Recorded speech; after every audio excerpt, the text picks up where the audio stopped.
Jadi jelas di sini kita melihat di mana Roma 8 ayat 3 tadi katakannya kepada kita, sebab apa yang tidak mungkin dilakukan hukum Taurat akan tak karena tidak berdaya oleh daging, telah dilakukan oleh Allah dengan jalan mengutus anaknya sendiri dalam daging, yang serupa dengan daging, yang dikuasai dosa. Karena dosa ia telah menjatuhkan hukuman atas dosa di dalam daging. Jadi di sini kita melihat Yesus datang ke dunia ini, dia adalah seperti daging, seperti manusia. Bagaimana kita layaknya menjadi manusia seperti kita ini, dia datang ke dunia ini supaya semuanya kita bisa mengerti bagaimana, sebab sini katanya ayat 3 tadi katanya kepada kita, sebab apa yang tidak mungkin dilakukan hukum Taurat karena tak berdaya oleh daging telah dilakukan oleh Allah. Jadi tidak berdaya kita melakukan hukum Taurat, di mana dulu seperti kita bilang tadi, mata ganti mata, tangan ganti tangan, kaki ganti kaki. Nah, jadi semuanya itu karena dulu hukuman itu begitu luar biasa, tapi Yesus datang ke dunia ini untuk mengenakan supaya kita layak. Nah, karena kasih karunia Tuhan itu begitu, kasihnya begitu luar biasa, sehingga dia datang ke dunia ini menyerupai seperti manusia layaknya daging.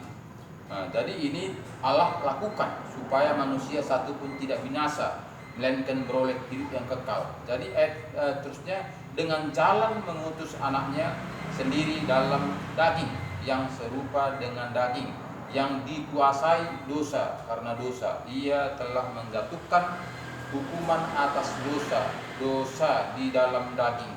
Jadi sini kita melihat Yesus datang ke dunia ini sudah mengenapinya supaya manusia layak untuk mendapatkan kehidupan yang kekal. Nah, jadi jika Yesus tidak datang ke dunia ini, tentu manusia tidak lagi layak untuk masuk dalam kerajaan surga. Karena apa? Karena dosa nenek moyang kita begitu sudah begitu banyak. Tapi ketika Yesus datang ke dunia ini dan sudah melakukan bagaimana mengenapi hukum Taurat, sehingga kita ini mendapatkan hidup oleh kasih karunia. Jadi oleh kasih karunia lah kita, makanya kita bisa selamat. Nah, jadi ayat 4 mengatakan kepada kita supaya tuntutan hukum Taurat digenapi di dalam kita, yang tidak hidup menurut daging tetapi menurut roh. Jadi sini kita diajarkan supaya kita itu hidup menurut roh. Hidup menurut roh, bukan lagi hidup menurut daging. Nah, jadi kita itu tidak lagi sama seperti orang-orang dunia ini, tapi kita beda. Karena apa? Karena orang dunia tentu hidup menurut daging, menurut seleranya, menurut keinginannya, menurut bagaimana kemauannya. Dia tidak takut segala-galanya, jika dia hanya takuti hanya tangkap polisi. Nah, tapi kita menjadi anak Tuhan tidak seperti itu. Kita hidup oleh roh, kita takut kepada Tuhan. Dimanapun posisi kita, dimanapun keadaan kita berada, kita takut kepada Tuhan, sehingga kita melakukan seturut dengan kehendak Tuhan. Jadi bukan seperti dunia ini dia takut kepada polisi.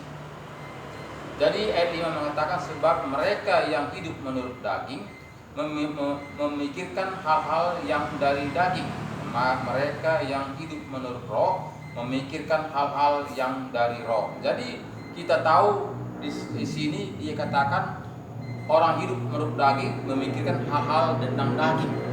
Apa yang dipikirkan hal-hal dari daging? Itulah supaya kita ini bisa menguasai, bisa kita mendapatkan. Mungkin pun bukan milik kita, ingin kita menjadi milik kita. Itulah daging. Karena apa? Karena daging ini ingin mau senang, ingin tidak bekerja tapi mau bersenang-senang. Nah, jadi itulah kehendak daging. Tapi kita diajarkan Tuhan Yesus, kita itu hidup oleh roh. Nah, jadi kita hidup oleh roh sehingga kita menanggalkan kedagingan kita, menanggalkan selera daging kita. Nah, jadi kita melihat bagaimana di sini kita melihat ke kehendak daging. Kita tahu di mana di Galatia 5 ini, di Galatia 5 ayat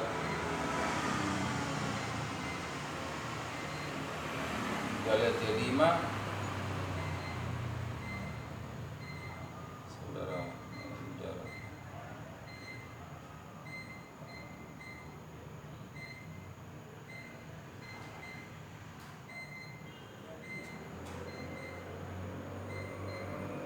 ayat Galatia 5 ayat ketika kamu memberi dirimu dipimpin oleh roh, penyembahan berhala. Jadi kehendak daging tentu kita tahu di Galatia 5 ini perbuatan daging. Ayat 19 Galatia 5 ayat 19 katanya di sini perbuatan daging telah nyata, yaitu percabulan, kecemaran, hawa nafsu, penyembahan berhala, sihir, perseteruan, perselisihan, iri hati, amarah, kepentingan diri sendiri, percideraan, roh pemecah, kedengkian, kemabukan, pesta pora, dan sebagainya. Terhadap semuanya itu kuperintahkan kamu seperti yang telah kubuat dahulu, bahwa barang siapa melakukan hal-hal yang demikian, ia tidak akan mendapatkan bagian dalam kerajaan Allah. Jadi sini kita lihat yang melakukan hal-hal ini tadi tidak, hal-hal hendak daging tadi tidak mendapatkan kerajaan surga. Jadi inilah manusia saat ini tidak mau tahu bagaimana hidup sebetulnya menurut Tuhan. Makanya banyak saat ini orang Kristen hanya ikut-ikutan saja, ikut-ikutan pada manusia, tidak ada perubahan bagi dia, tidak ada buktinya bahwa dia anak Tuhan, sama saja, dia juga masih merokok, masih juga mabuk-mabuk, masih juga macam-macam lakukannya seperti dunia ini. Kenapa seperti itu? Karena dia tidak kembali kepada firman. Makanya jelas tadi katanya pada tadi perbuatan daging telah nyata, yaitu percabulan, kecemaran, hawa nafsu, penyembahan berhala, sihir, perseteruan, perselisihan, iri hati, amarah, kepentingan diri sendiri, percederaan, roh pemecah, kedengkian, kemabukan, pesta pora, dan sebagainya. Terhadap semuanya itu kuperintahkan ke kamu seperti yang telah kubuat dahulu, bahwa barang siapa melakukan hal-hal yang demikian ia tidak akan mendapatkan bagian dalam kerajaan Allah. Jadi manusia ini tidak berpikir bahwa melakukan hal-hal kehendak daging itu adalah tidak mendapatkan bagian kerajaan Allah. Kenapa? Karena manusia tidak pernah memikirkan hal-hal itu. Manusia banyak memikirkan hal-hal dunia. Yakin kurang yakin dia itu ada kerajaan surga. Yakinnya dia bahwa ada neraka. Itu terserah Tuhan. Mau di mana taruhkan aku itu terserah. Mau campakkan ke laut, ke neraka, kemana itu terserah dia. Begitulah banyak pikiran manusia. Makanya manusia saat ini tidak memikirkan hal-hal tentang roh. Jadi ini semuanya memang secara daging adalah penderitaan. Penderitaan kalau kita melihat secara daging. Jadi secara daging ini makanya banyak manusia banyak melakukan hal-hal tentang daging, bukan hal-hal tentang roh. Jadi kalau kita melakukan tentang hal-hal roh ini tentu banyak yang harus kita hindari tentang hal-hal ini. Seperti pemainnya tadi, kita mabuk-mabuk, pesta pora, bahkan macam-macam kelakuan-kelakuan yang tidak sesuai dengan kehendak Tuhan. Jadi itu kita hindari.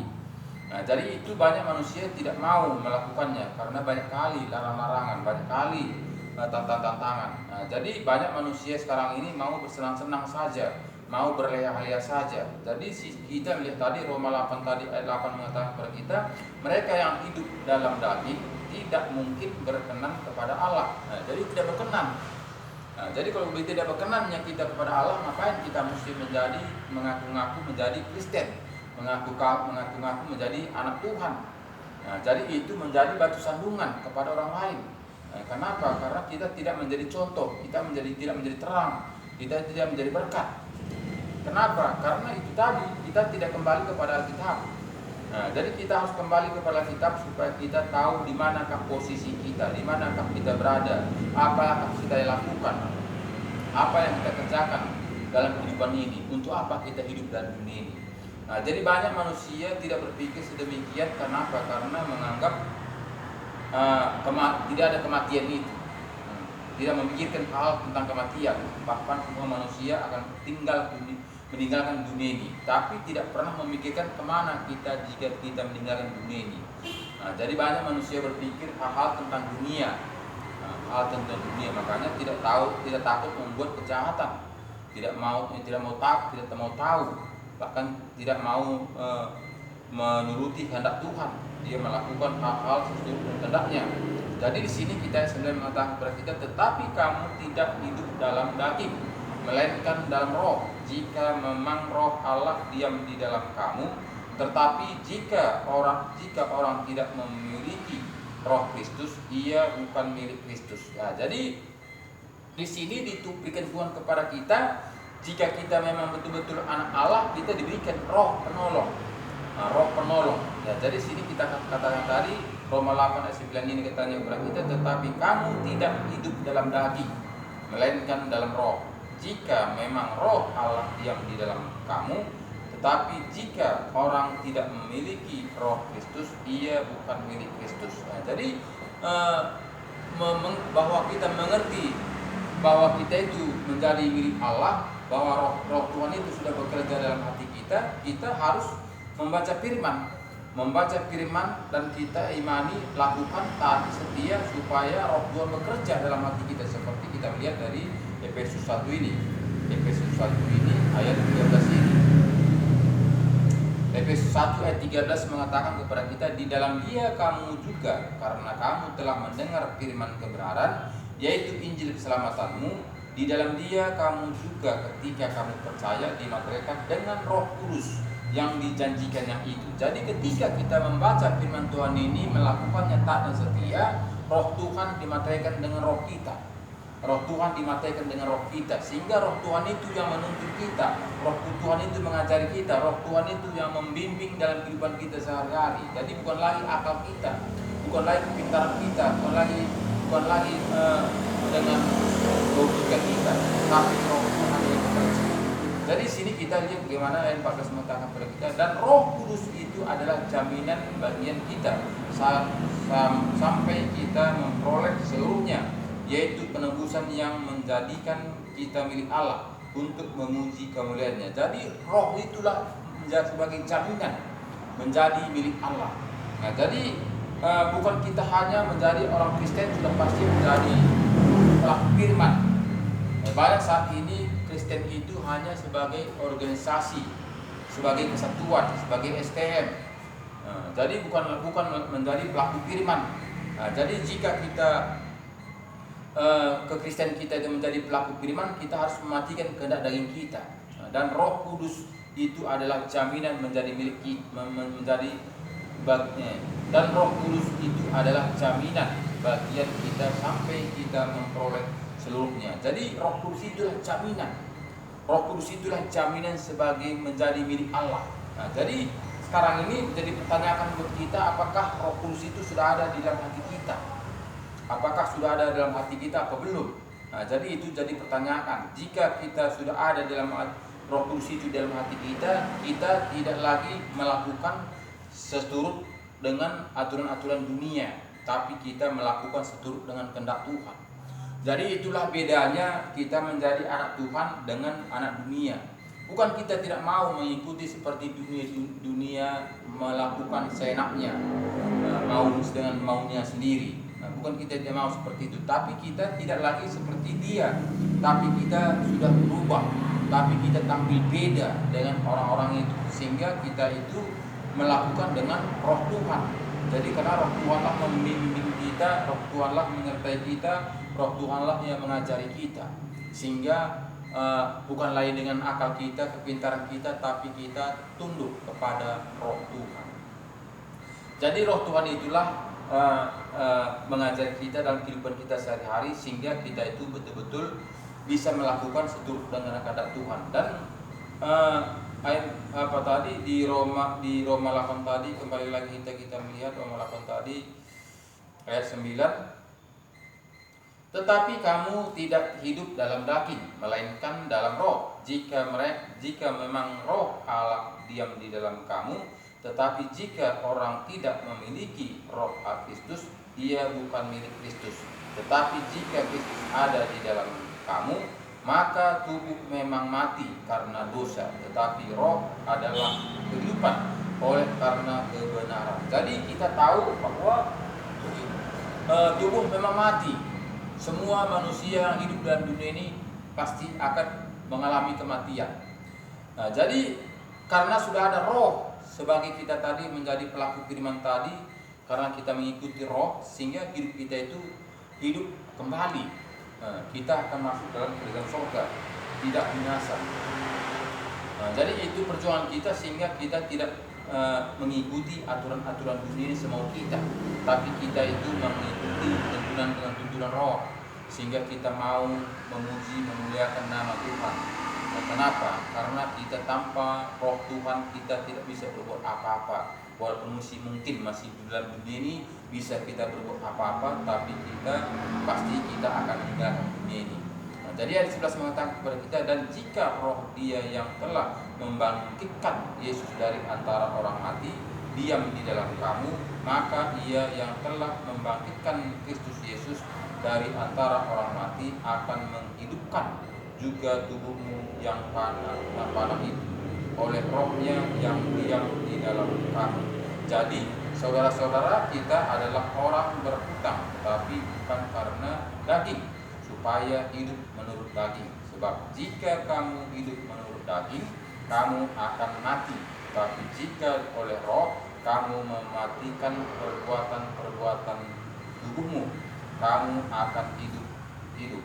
Semua orang yang hidup dipimpin oleh roh Allah adalah anak Allah. Jadi sini kita melihat tadi, karena perjuangan kita bukanlah tentang hal-hal di dunia ini, kita akan hidup. Karena apa? Karena kita ini hidup mendapatkan kehidupan yang kekal itu. Sebab jika kamu hidup menurut roh tadi, kamu akan mati. Nah, jadi banyak manusia pada saat ini tidak berpikir hal itu. Dia menganggap itu dia melakukan hal-hal daging ini karena kegigihan dia, karena kehebatan dia, karena usaha dia. Nah, sehingga dia mau melakukan seenaknya saja. Mungkin tidak mungkin bagian dia ambil. Karena apa? Karena dia kuat dan merasa hebat. Nah, tapi kita menjadi anak Tuhan ini seakan-akan kita ini tidak berdaya, karena kita bukan hanya memikir hal-hal tentang dunia, tapi kita berpikir hal-hal tentang kerajaan surga. Jadi dianggap dunia kita ini menjadi kayaknya orang bodoh, bisa ditotohi, bisa dibuli. Karena apa? Karena tidak melawan.